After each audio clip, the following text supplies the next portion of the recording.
Shalom teman-teman, bersyukur karena pada pagi hari ini kita boleh kembali datang ke hadiratnya. Teman-teman dipersilakan mengambil satu sejenak.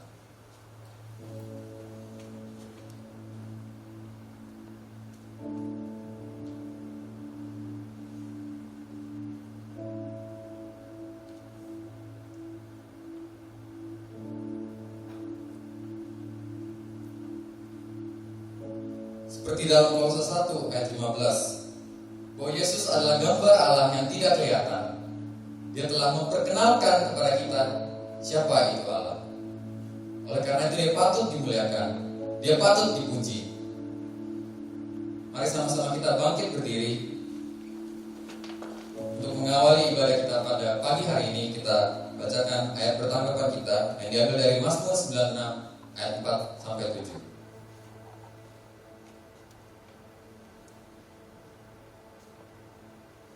Sebab Tuhan Maha Besar dan terpuji sangat, Dia lebih dahsyat dari segala Allah. Sebab segala Allah dan bangsa adalah hampa, tetapi Tuhanlah yang menjadikan langit. Keagungan dan semarak ada di hadapannya, kekuatan dan kehormatan ada di tempat kudusnya. Kepada Tuhan saya suku bangsa, Kepada Tuhan segala kemuliaan dan kekuatan. Mari puji Tuhan Raja Maha Besar.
Ya Allah kami yang Maha Besar, keagungan-Mu mengatasi segala langit, dan kebesaran-Mu melampaui bumi.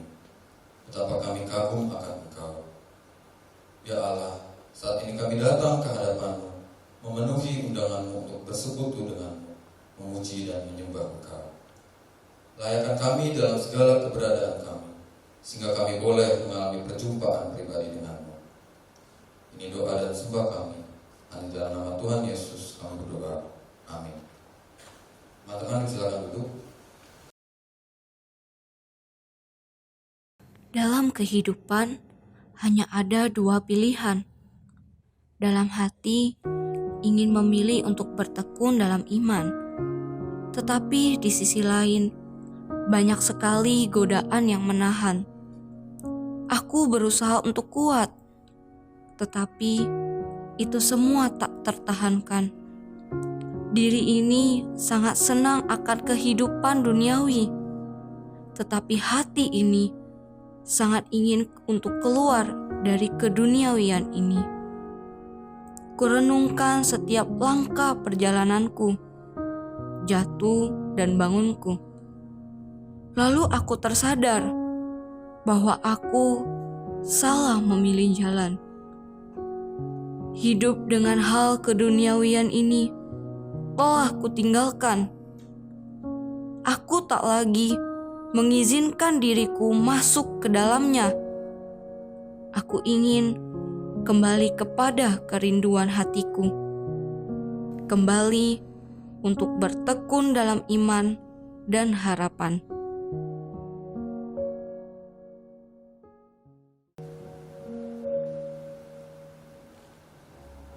Jawaban kegundahan itu begitu dekat dengan sosok pembebas itu pun selalu dampingin. Tapi kau tak mau tahu. Rasa kosong itu kau tutup dengan yang sempit.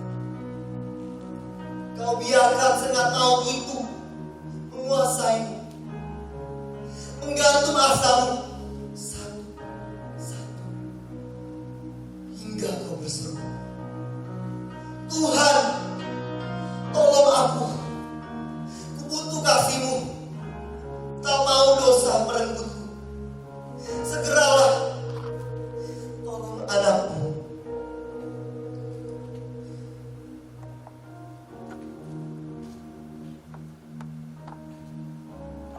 Teman-teman, Allah kita telah hadir di sini dan berada bersama dengan kita. Oleh karena itu, mari kita datang kepadanya. Kita bawa permasalahan kita yang selama ini telah membebani kita. Kita mohon pengampunannya dengan menyanyikan nyanyian bertanggapan yang diambil dari Mazmur 51.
segenap keberadaan diri kami yang syarat dengan beban dosa.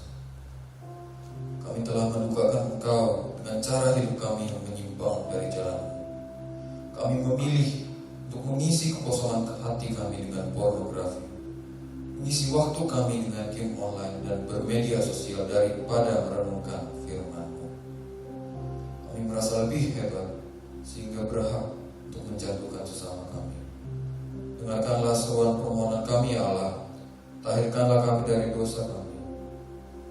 Dalam nama Putra Tunggal-Mu dan Juru Selamat kami, Tuhan Yesus Kristus, kami panjatkan doa kami. Amin. Umat saya undang untuk bangkit berdiri. Darah Kristus telah mendamaikan kita dengan Allah Bapa, sehingga kita dimampukan untuk teguh berdiri sebagai anak-anak Allah dengan bekal keyakinan dari berita anugerah Allah yang terambil dari Roma 5 ayat 4 sampai 5. Dan ketekunan menimbulkan tahan uji, dan tahan uji menimbulkan pengharapan. Dan pengharapan tidak mengecewakan, karena kasih Allah telah dicurahkan di dalam hati kita oleh Roh Kudus yang telah dikaruniakan kepada kita. Kasih dan pengharapan Allah yang meneguhkan kita berdiri hingga hari ini. Bahkan kita dapat dengan bebas mengaku iman kita bersama-sama dengan komunitas kita, dengan seluruh umat percaya dari masa lampau, sekarang, dan masa depan. Mari kita meresponi anugerah Allah yang besar ini dengan bersama-sama mengikrarkan pengakuan iman seturut dengan pengakuan iman rasuli.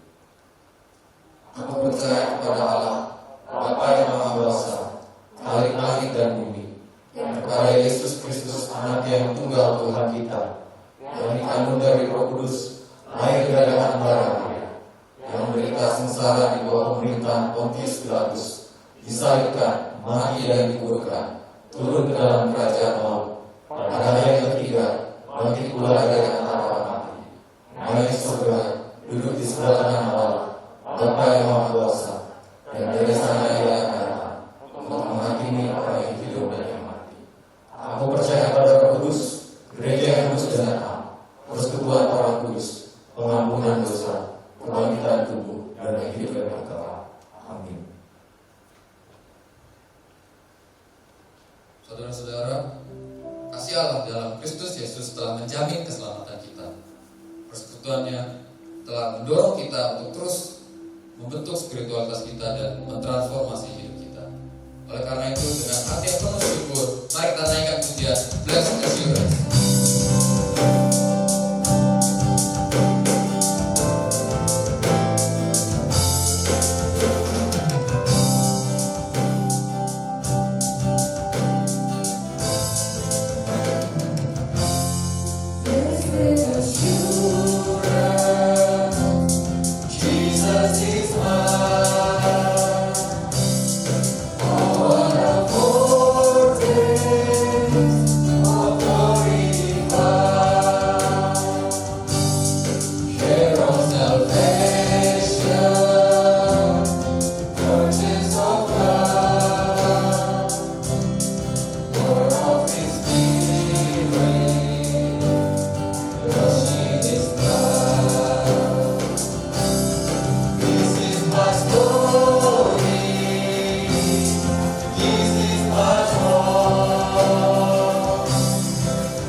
Tuhan-Mu, tolonglah setiap kami, singkapkanlah firman Tuhan kami melalui Roh Kudus-Mu, agar kami memahami, mengerti firman Tuhan yang ingin Engkau sampaikan kepada setiap kami.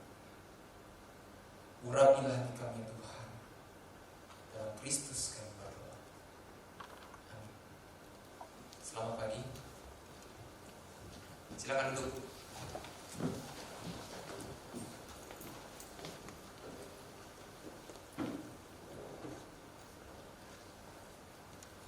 Selamat pagi. Saya mengajak kita untuk membuka Alkitab kita di dalam surat Paulus pada jemaat yang ada di Kolose.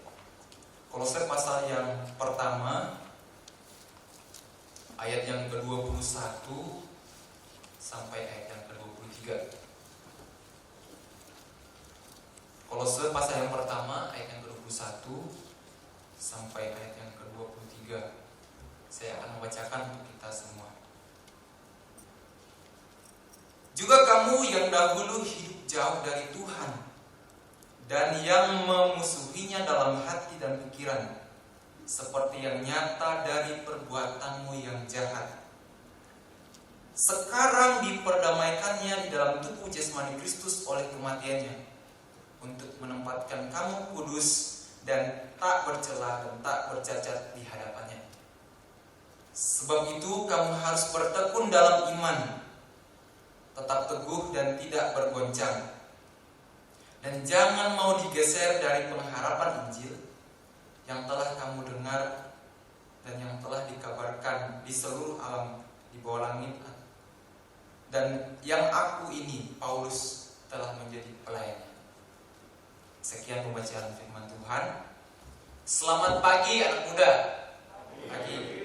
Ya, saudara yang terkasih dalam Tuhan, kalau kita berbicara mengenai anak muda, yaitu seringkali dengan pembahasannya itu seringkali terkait dengan masalah relasi.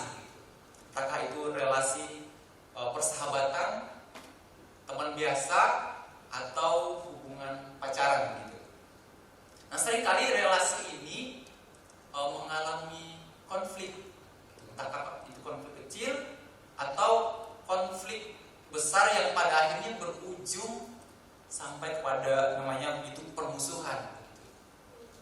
Nah, kalau sudah begitu, butuh waktu yang sangat panjang agar relasi itu dapat pulih kembali, agar relasi itu dapat diperdamaikan kembali antara kedua pihak yang berkonflik itu gitu. Nah, teman-teman, saya adalah orang yang sangat sensitif atau yang sangat menghindari konflik di dalam hidup ini begitu. Apalagi kalau konflik itu berkepanjangan sampai kepada permusuhan. Aduh, kalau sudah seperti itu, hidup saya itu udah gak tenang gitu. Makan, tidur, itu gak enak kalau sudah mengalami konflik dengan seseorang. Nah, seperti ketika misalnya saya ketika menyapa seseorang, halo, terus dia membalas dengan cuek gitu. Dia membalas dengan muka yang begitu masam. Tiba-tiba saya berpikir gitu, apa salah saya ya? Kenapa dia begitu ya? Saya berpikir langsung apa yang telah saya lakukan terhadap dia gitu. Sebegitu sensitifnya saya, dan saya ingat-ingat perasaan gak ada salah sama dia gitu. Tapi membuat hal itu tetap saja membuat saya tidak tenang. Harus menghampiri dia, lalu bertanya, saya salah apa ya? Kok kamu ketika saya sapa tadi cuek gitu? Terus dia balas, apaan sih? Gitu. Padahal tadi saya lagi ini loh katanya, saya itu lagi nonton film Korea gitu, jadi bawa suasana gitu. Nah, jadi sebegitu sensitifnya saya begitu. Maksudnya melihat orang yang cuek dengan saya. Atau mungkin karena hal itu juga yang membuat saya itu tidak suka nonton film Korea. Kenapa? Takut melihat yang sedih, lalu saya kebawa perasaan. Jangan-jangan dia sedih karena saya. Jadi maksudnya sebegitu ekstrimnya saya itu tidak menyukai konflik. Nah, bahkan kalau misalnya saya ada masalah dengan seseorang, padahal dalam perspektif saya sebenarnya dia yang salah gitu, tapi membuat saya itu tetap tidak tenang.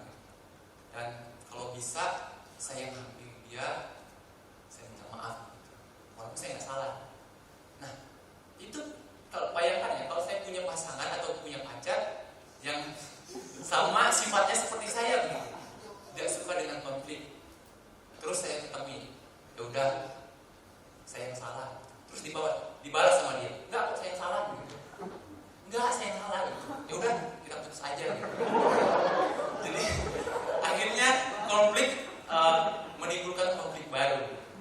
Nah, intinya di dalam bagian ini sebenarnya saya ingin mengatakan bahwa konflik itu bagi saya tidak enak, dan menjadi musuh atau dimusuhi orang lain itu tidak enak. Dan hal itu yang membuat saya tuh atau kehidupan kita tuh tidak tenang gitu ketika mengalami konflik dalam kehidupan. Nah, saudara terkasih dalam Tuhan, ternyata konflik ada konflik yang lebih serius ketimbang konflik antara sesama. Konflik apa itu? Yaitu konflik kita dengan Allah. Konflik kita dengan Allah. Kalau kita baca di dalam perikop tadi bahwa kita dahulu adalah musuh Allah, Paulus mengatakan demikian. Bayangkan betapa tidak enaknya menjadi dimusuhi oleh orang lain, apalagi dimusuhi oleh Allah. Mungkin kalau saya dimusuhi orang lain, saya bisa menghindar, tidak pernah ketemu, sampai kalau istilah anak muda zaman sekarang bilang sampai meninggoy gak ketemu dia, gitu. Sampai meninggal gak ketemu dia, aman gitu. Tapi di sini musuh kita adalah Allah. Kemanapun kita pergi, dia ada gitu. Kalau musuh kita tiap hari bersama dengan kita, hidup dengan kita, tenang rasanya. Apalagi kalau Allah, kemanapun kita pergi, dia selalu ada gitu. Kalau lagu Krisya itu bilang, walau ke ujung dunia pasti akan ku cari atau ku nanti, walau ke 7 samudra ku kan tetap menunggu gitu. Mungkin ini lagu menggambarkan tentang bentuk kesetiaan kepada seorang kekasih gitu. Tetapi kalau lagu ini diubah perspektifnya menjadi perkataan seorang musuh kepada kita, bagaimana? Pasti tidak enak, gak tenang. Pasti saya tunggu nanti. Pasti gak akan tenang. Nah, di dalam bagian ini sebenarnya saya ingin katakan bahwa jadi musuh Allah itu tidak enak. Kalau pemazmur mengatakan, jika Tuhan mengingat kesalahan, siapa yang dapat tahan ya Tuhan? Pemazmur mengatakan demikian. Mazmur 30 ayat yang ketiga. Mengapa demikian? Karena antara kita dengan Allah adalah lawan yang tidak sepadan. Tidak sepadan. Kalau gambaran musuh yang sepadan, mungkin kalau saya gambarkan di dalam film The Lord of the Ring itu ada lawan. Mungkin ketika lawan dengan antara pemeran utama ketika berperang gitu. Ambil senjata, lawan juga ambil senjata. Punya pasukan, musuh juga punya pasukan. Jadi ada ruang untuk melawan. Jadi masih ada perlawanan antara pemeran utama dengan yang menjadi musuh begitu. Nah, tetapi Paulus mengatakan di dalam bagian ini bahwa lawan kita itu adalah Allah. Dialah yang menciptakan langit dan bumi beserta isinya, termasuk kita.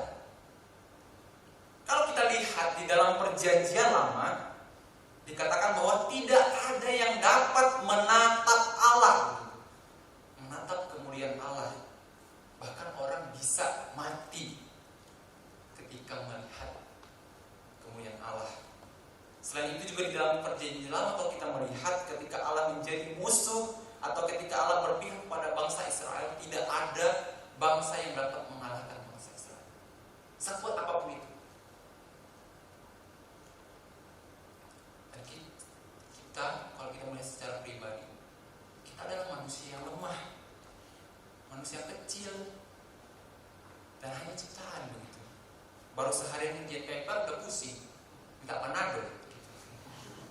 Jadi minta tolong angin gitu. Sebegitu rapuhnya kita, lemah. Manusia tanpa Allah tidak berarti apa-apa.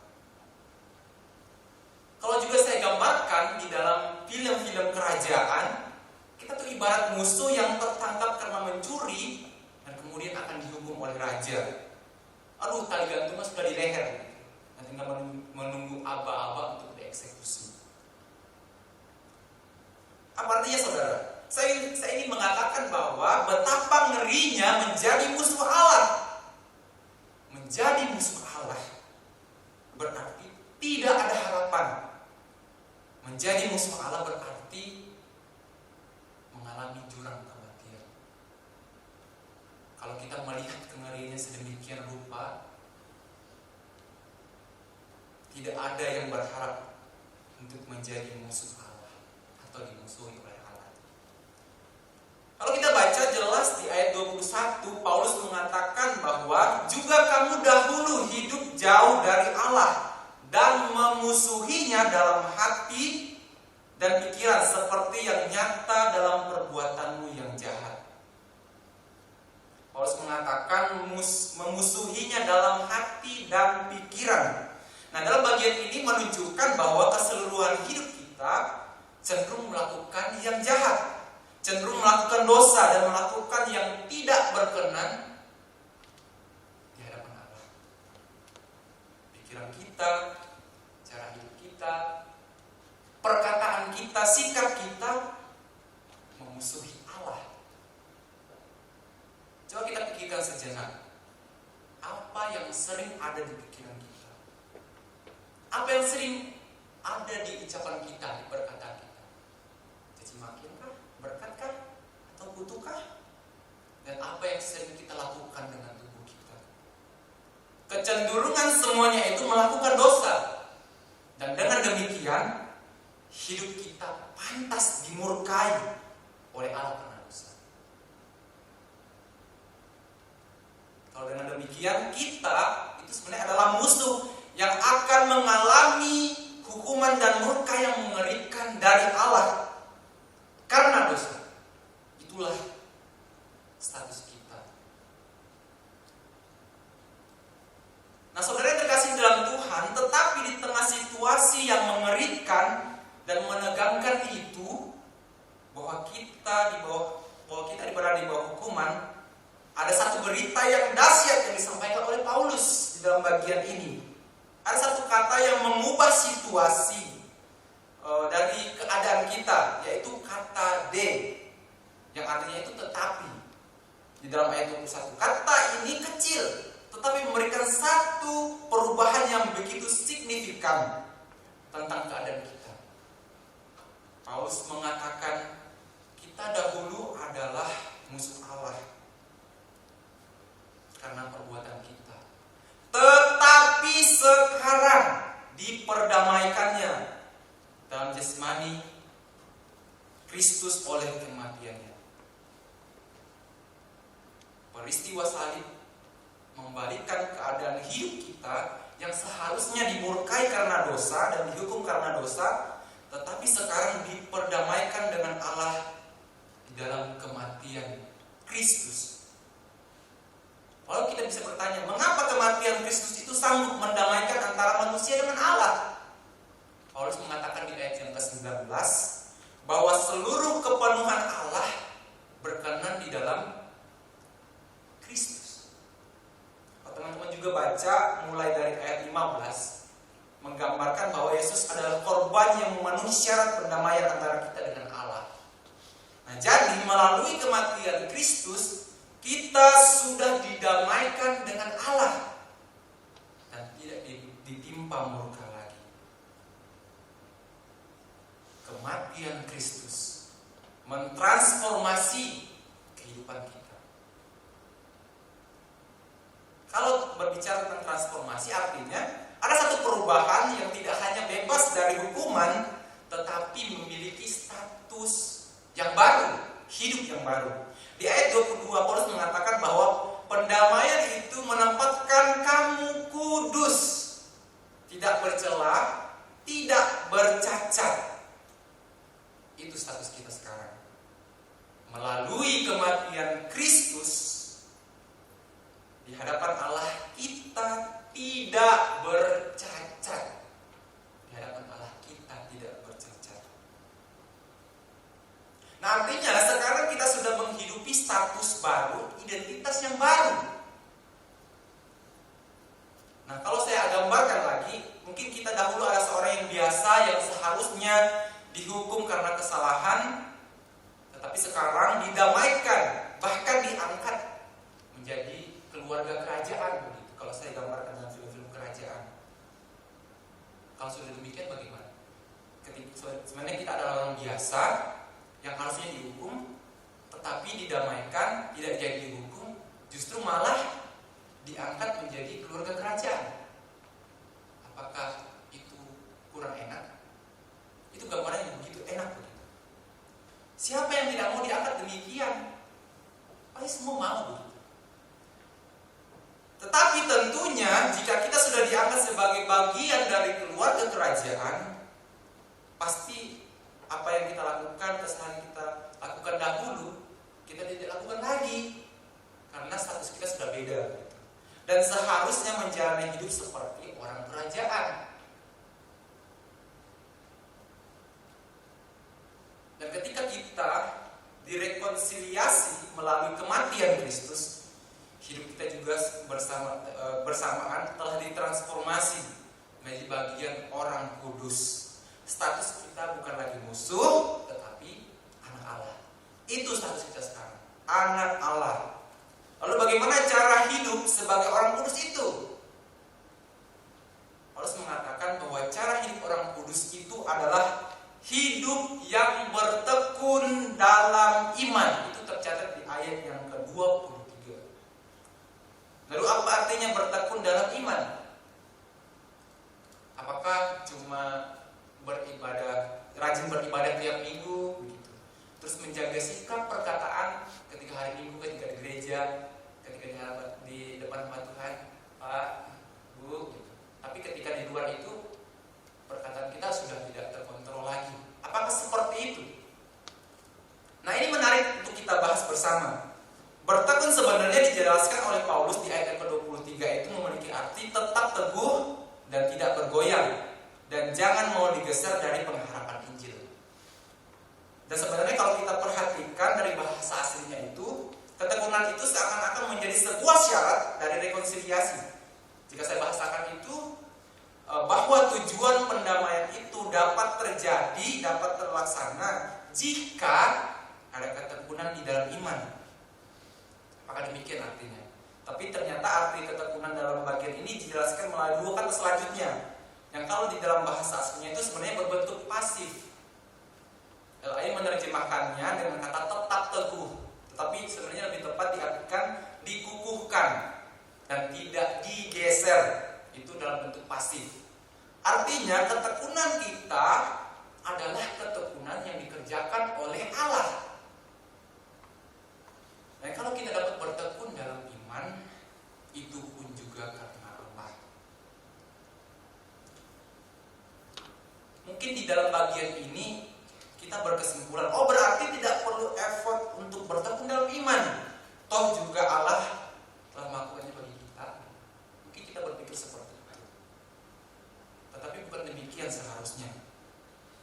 Yang ingin Paulus sampaikan di dalam bagian ini, dua kata ini ingin menegaskan atau ingin menekankan bahwa rekonsiliasi itu murni inisiatif Allah dan perbuatan Allah. Dan saat walaupun mungkin tidak ada ketekunan manusia pun itu tetap bisa terjadi begitu. Dan bukan berarti manusia tidak perlu bertekun dalam iman. Bertekun dalam iman, bertekun yang kita lakukan merupakan cara hidup orang yang sudah didamaikan dengan Allah. Cara hidup. Jadi kita bertekun bukan karena agar atau bukan supaya kita beroleh keselamatan, bukan supaya kita diperdamaikan dengan Allah, bukan supaya, melainkan kita bertekun karena sudah didamaikan dengan Allah atau sudah diselamatkan oleh Allah. Gaya hidup orang yang sudah didamaikan atau diselamatkan adalah bertekun Lalu bagaimana contohnya bertekun dalam iman itu? Gambaran hidup Paulus bertekun dalam iman itu dapat kita lihat di dalam kehidupan Paulus. Gambaran ketekunan iman kita bisa lihat di dalam kehidupan Rasul Paulus. Nah, Paulus itu menyadari betul apa yang harus dia kerjakan sebagai orang yang sudah didamaikan oleh Allah. Nah, salah satunya itu ketika dia tunjukkan dalam ketekunan ketika memberitakan Injil. Pekerjaan yang dia lakukan di dalam memberitakan Injil itu tidak mudah, tidak selalu mulus dalam perjalanannya. Ia harus menghadapi orang-orang yang bermaksud jahat. Ketika ia mengalami kesulitan karena iman, ia ditinggalkan oleh teman-temannya. Bahkan ia mengatakan di dalam surat keduanya kepada Timotius pasal yang ke-11, mulai dari ayat yang ke-23, dia katakan, aku sering dalam penjara, didera di luar batas, kerap kali dalam bahaya maut, 5 kali disesah oleh orang Yahudi, setiap kali 40 kurang 1 pukulan, 3 kali aku didera, 1 kali aku dilempari dengan batu, 3 kali mengalami karam kapal. Sehari semalam aku terkatung-katung di tengah laut. Narasi itu ditulis sampai ayat yang ke-33. Kehidupan Paulus menggambarkan orang yang sudah menyadari statusnya, status barunya sebagai orang yang sudah didamaikan dengan Allah. Lantas, apa yang membuat ia bertekun dalam iman? Apa yang membuat ia bertekun dalam iman? Apa yang membuat ia kuat menjalani setiap proses yang ada ketika memberitakan Injil? Satu, karena ia menyadari statusnya sebagai orang kudus. Dan kedua, yaitu pengharapan Injil yang ia terima sebagai orang yang sudah didamaikan dengan Allah.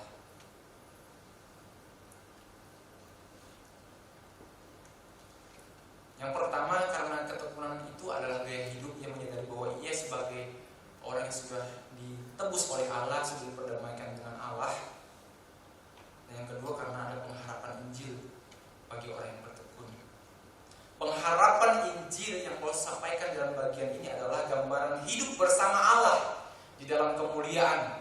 Kalau kita baca di ayat yang kelima sebelumnya, teman-teman juga bisa baca di ayat yang kelima bahwa gambaran pengharapan Injil itu dikatakan hidup bersama Allah di surga.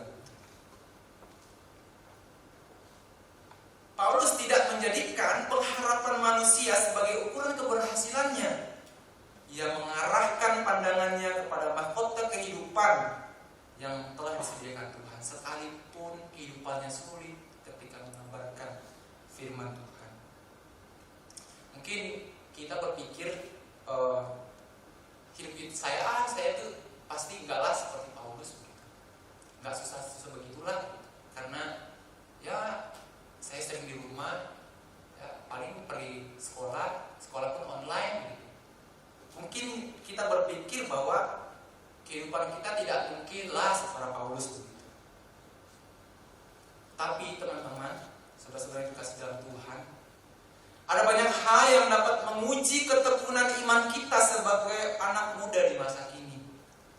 Bahkan hal yang kita anggap remeh justru seringkali membuat kita jatuh. Misalnya dalam konteks pekerjaan, studi, karir, pelayanan, bahkan ketika berelasi, iman kita, ketekunan kita diuji di dalamnya. Contoh misalnya dalam ketika diperhadapkan dengan pasangan yang beda keyakinan misalnya.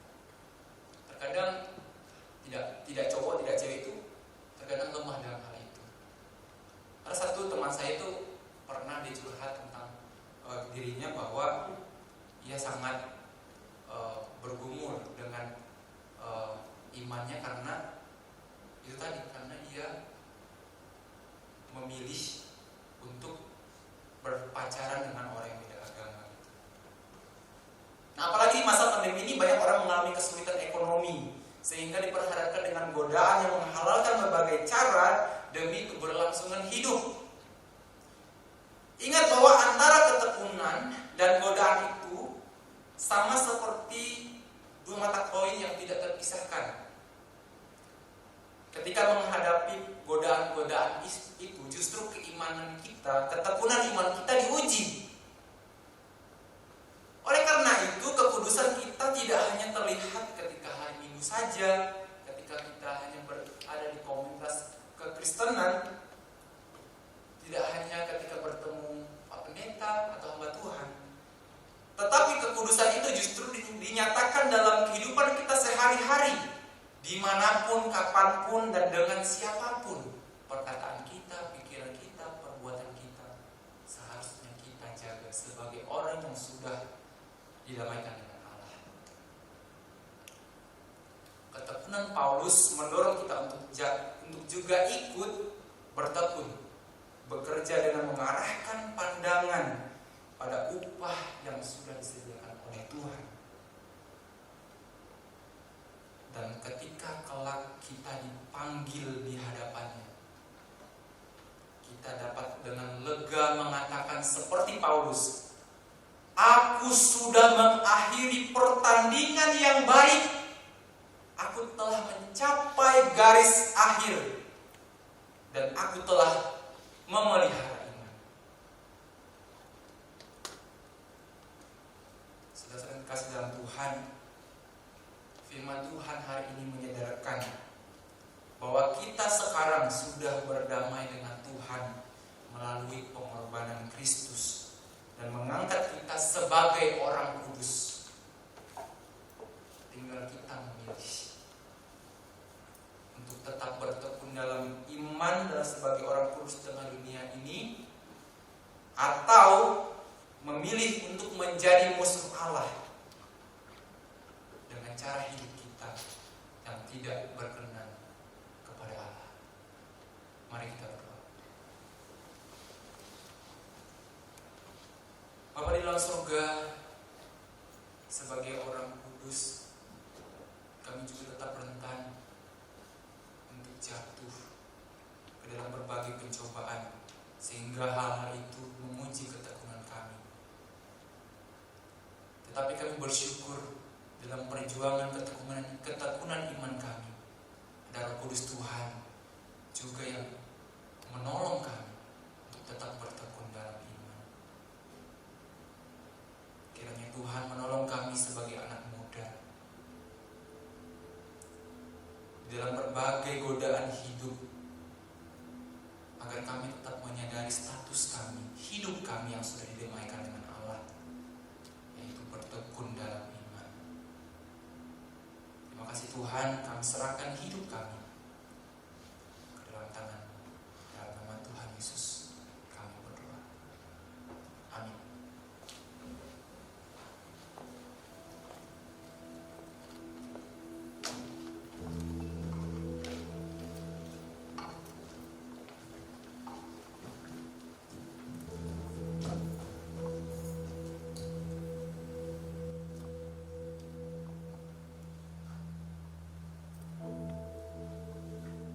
Teman-teman, kiranya firman Tuhan hari ini mengingatkan kita bahwa kita telah didamaikan di hadapan Allah. Kiranya kita terus berkomitmen untuk bertekun dalam iman kita. Sebagai respon kita, mari kita angkat pujian Christ is enough for me.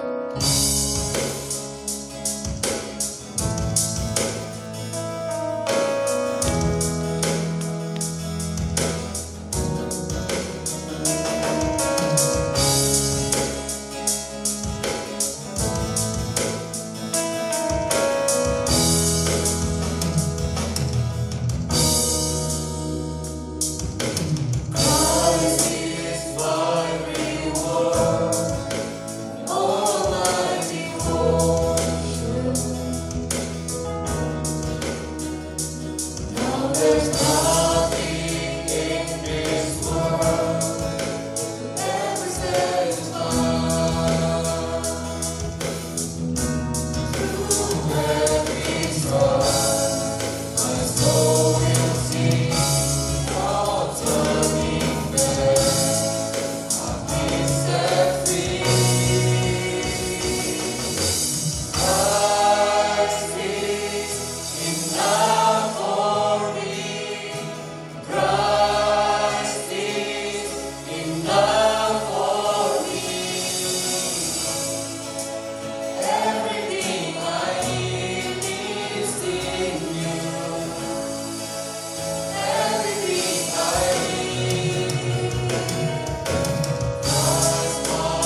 dengan rahmat dan kasih setia-Nya. Mari kita ekspresikan rasa syukur kita dengan mempersembahkan yang terbaik bagi Allah kita. Kita ingin persembahan kita dengan sekian doa persembahan. Saudara-saudara dapat memberikan persembahan secara fisik atau dengan mengirim laptop yang berkarya.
Surga, kami bersyukur Tuhan atas kasih karunia yang sudah Tuhan berikan kepada kami.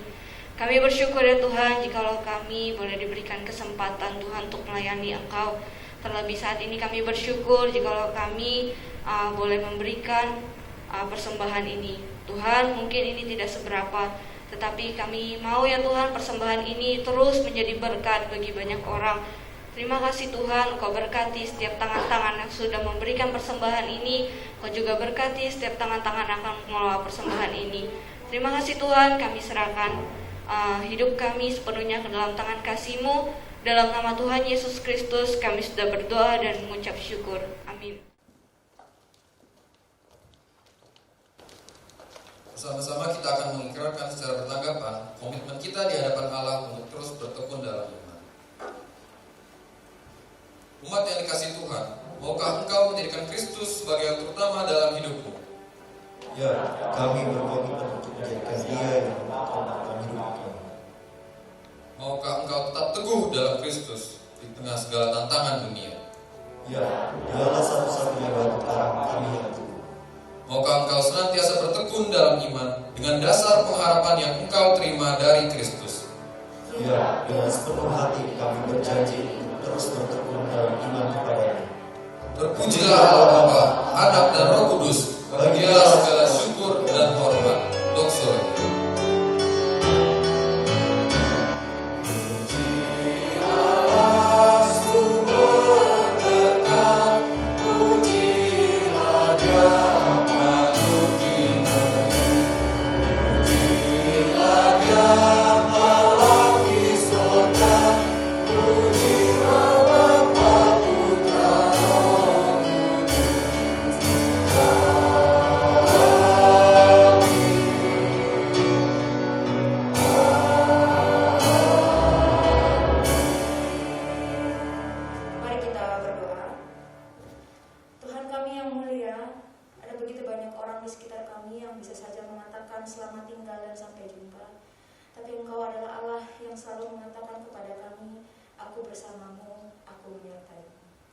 Sungguh itulah yang jadi kepercayaan diri kami untuk melanjutkan hidup kami di tengah tantangan dunia yang bisa saja membuat kami sebagai pecundang-pecundang yang tak mau menyangkal diri dan berpegang teguh padamu, yang lebih suka bermain aman dalam iman kami kepadamu.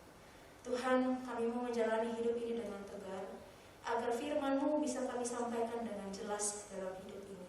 Walau mungkin bisa saja kami gemetar lemas karena begitu hebatnya tantangan itu, tapi kami tahu ada harapan sejati dalamnya, dan kami bangga dimiliki dan memiliki Engkau. Kiranya Engkau saja yang dimuliakan melalui ibadah ini dan ibadah kami sehari-hari. Dalam nama Yesus, Juru Selamat kami. Amin.